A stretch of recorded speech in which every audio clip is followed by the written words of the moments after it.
প্রতি ৫ জনের একজন মহিলার প্রত্যেক বছরে স্ট্রোক হয়। অর্থাৎ পুরুষ মানুষের থেকে মহিলাদের স্ট্রোকের হারটা কিন্তু বেশি। কিছু কিছু ফ্যাক্টর আছে যেগুলো মহিলাদের পুরুষ মানুষদের থেকে স্ট্রোকের রেটে এগিয়ে রেখেছে, যেগুলোর মধ্যে হরমোনাল চেঞ্জেস মেনোপজের পরে, এবং ইয়ঙ্গার ওমেনদের ক্ষেত্রে high blood pressure during their pregnancy, এবং কিছু কিছু যে বার্থ কন্ট্রোল যে মেডিকেশানগুলো, অর্থাৎ যে গর্ভনিরোধক বড়ি বা বার্থ কন্ট্রোল পিল যেগুলো হয়, সেগুলোতেও কিন্তু অনেক সময় স্ট্রোকের ঝুঁকি একটা থেকে যায়। তো ইসচেমিক স্ট্রোকের যে ট্রিটমেন্ট, সেখানে ড্রাগ থেরাপি বলতে অ্যান্টিথ্রম্বোটিক্স একটা ড্রাগ আছে, যেটা কিনা এটার কাজ হচ্ছে অ্যান্টিথ্রম্বোটিক্স ড্রাগগুলো কী করে কাজ করে, যেটা হচ্ছে আমাদের যে নিউ ব্লাড ক্লট সেটাকে ফর্মেশন হতে প্রিভেন্ট করে, যেটা আমাদের যে ব্রেনের আর্টারি সেটা যেন স্টাক হয়ে না থাকে এবং অর্থাৎ স্ট্রোক হতে বাধা দেয়। এইগুলোর মধ্যে কী আছে, এই অ্যান্টিথ্রম্বোটিক্সের মধ্যে কী আছে, একটা হচ্ছে অ্যান্টিপ্লেটলেট অ্যান্ড অ্যান্টিকোয়াগুলেন্ট ড্রাগস, যেগুলোকে আমরা ব্লাড থিনার বলি। আমি এর আগের ভিডিওতে বলেছি যে আপনারা ব্লাড থিনার ইউজ করতে পারেন, ঠিক আছে। তারা বিভিন্ন রকম সেল স্টপ করতে এবং রক্তে বিভিন্ন factor sticking together and forming blood clots. এবারে থ্রম্বোলাইটিক্স কি? এই থ্রম্বোলাইটিক্স এমন একটা ক্লাস অফ ড্রাগস যেটা কিনা স্ট্রোকটাকে এমনভাবে ট্রিট করে যেখানে যে ব্লাড ক্লটগুলো হয় সেগুলোকে ডিজলভ করে দেয়, যেটা হচ্ছে ব্লাড ফ্লো যেটা ব্রেনে হচ্ছে সেটাকে ব্লক করে দেয়, ডিজলভ করে দিয়ে ব্লক করে দেয়।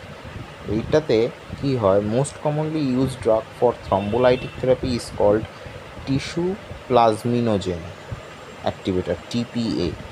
বাট আদার ড্রাগস যেগুলো আছে, টিপিএ খুব থ্রম্বোলাইটিক্স হিসেবে ইউজ হয়, বাট আদার্স যে ড্রাগগুলো আছে সেগুলোও কিন্তু মোটামুটি একটা 3 ঘন্টার মধ্যে কাজ করতে শুরু করে। একটা ইসচেমিক স্ট্রোক বা একটা ইসচেমিক অ্যাটাক হওয়ার পর যদি কাউকে থ্রম্বোলাইটিক দেওয়া হয়, মোটামুটি 3 ঘন্টার মধ্যে কিন্তু সেটা কাজ করতে শুরু করে। এরপরে হেমারেজিক স্ট্রোক ট্রিটমেন্ট হলে কী করে আমি ট্রিটমেন্ট করব? বলছে treatment for haemorrhagic stroke involves finding the source of the bleeding. কোথায় ব্লিডিংটা হচ্ছে সেটার উৎসটা খুঁজে বের করা এবং সেটাকে কন্ট্রোল করা।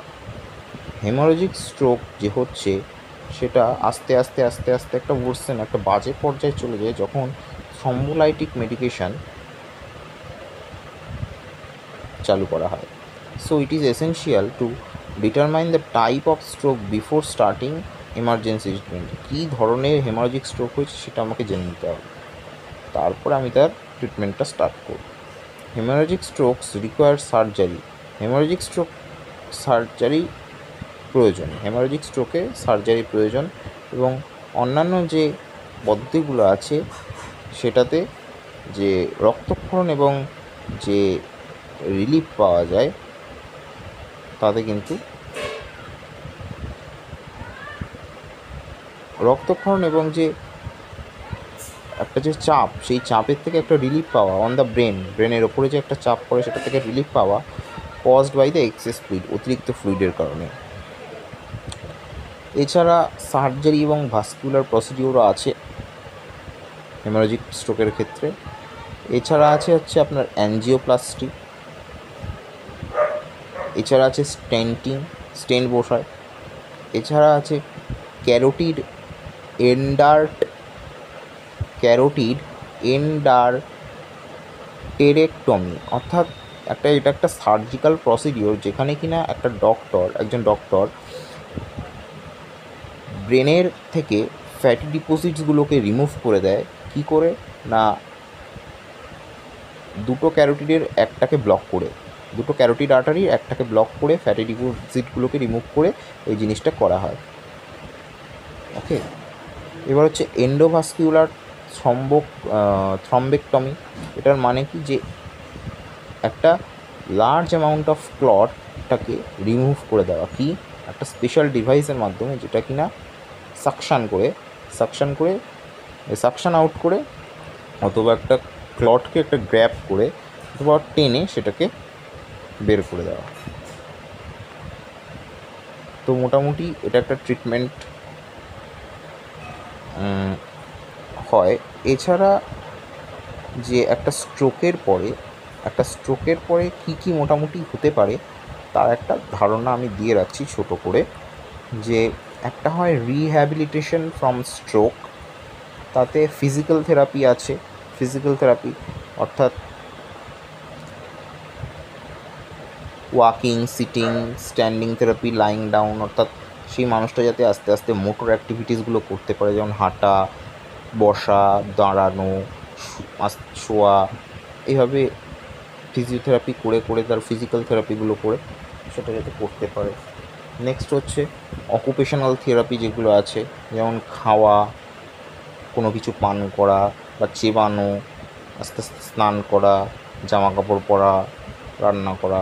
যখন আস্তে আস্তে একটা মানুষ খেতে পাচ্ছে, পান করতে পারছে, কোনো জিনিস চিবাতে পারছে, তারপরে আস্তে আস্তে সেটাকে ইমপ্রুভ করা, চান করানোর দিকে বা জামা কাপড় পরানোর দিকে বা কুকিং বা কোনো কিছু পড়া বা লেখা, এগুলোর দিকে, এবং টয়লেট ইউজ করা শেখানো তাকে আস্তে আস্তে। প্রথমে সিম্পল টু কমপ্লেক্সের দিকে আমরা যাব, প্রথমেই তাকে কমপ্লেক্স অ্যাক্টিভিটি দিয়ে আমরা কিন্তু করবো না। এছাড়া একটা আছে স্পিচ থেরাপি। যদি কারোর এরকম দেখা যায় যে স্ট্রোকের পরে কথা বলতে তার অসুবিধা হচ্ছে, তাহলে কিন্তু একটা তাকে স্পিচ থেরাপি করানো, এটা একটা